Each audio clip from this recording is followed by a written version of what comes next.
Baik, Assalamualaikum warahmatullahi wabarakatuh. Bertemu kembali dengan saya di pelajaran Bahasa Indonesia.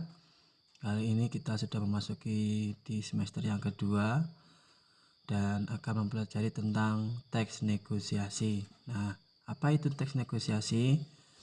Pasti kalian juga pernah merasakan atau melakukan negosiasi, entah itu di pasar, di keluarga, di rumah, di sekolah, dan lainnya.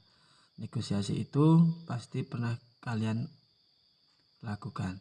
Baik, untuk lebih jelasnya kita lanjut.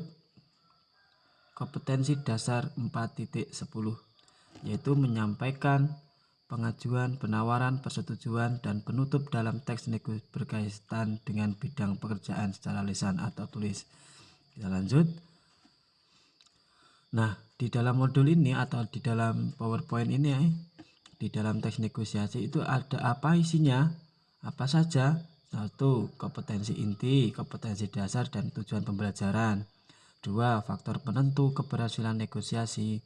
3. Menggunakan alasan yang tepat dalam pengajuan dan penawaran. Dan yang terakhir, menjelaskan pola-pola penyajian teks negosiasi. Kita lanjut anak-anak. Nah, sampai di sini ada kompetensi inti.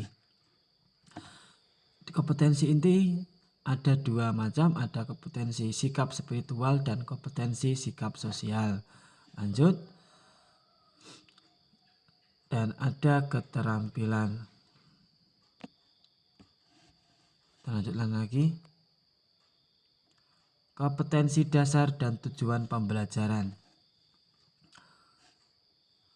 Nah, kompetensi dasarnya adalah menyampaikan pengajuan, penawaran, persetujuan, dan penutup dalam teks negosiasi berkaitan dengan bidang pekerjaan secara lisan atau tulis.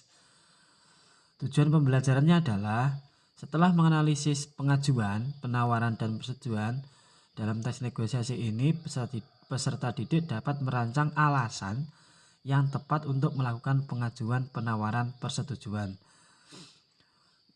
Selanjutnya, dapat menggunakan pengajuan, penawaran, persetujuan, dan penutup dalam teks negosiasi dengan santun, teliti, dan jujur.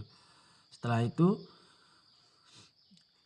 peserta didik dapat merevisi pengajuan, penawaran, persetujuan, dan penutup dalam teks negosiasi dengan santun, teliti, dan jujur.